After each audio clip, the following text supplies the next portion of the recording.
It had been 40 years. 40 years with no choice, just enduring. 40 years with no legitimate elections, no democracy.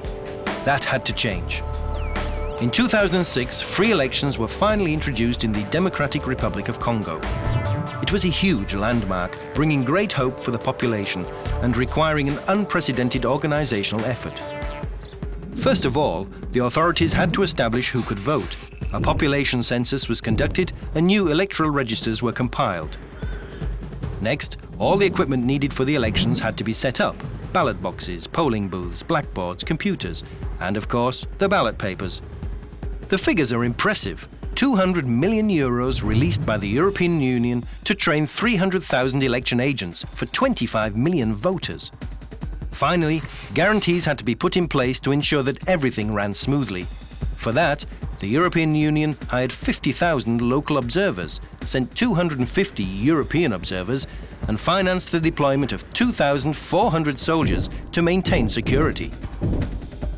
There was a single-party system for more than 30 years. So there was a real legitimacy crisis regarding the power of the state. And there was also arbitrary rule. After the success of those first elections, preparations must now be started for the next elections. Civic education, teaching voters, Congo still has a lot of work to do in the area of politics. Establishing democracy is also a form of sustainable development. And on the streets of Kinshasa, as everywhere else in the world, the rule of law is also a guarantee that human rights will be respected. For the European Union, human beings must be at the heart of every social and economic project, eradicating child labor, condemning the death penalty and the use of torture, combating human trafficking, protecting freedom of the press.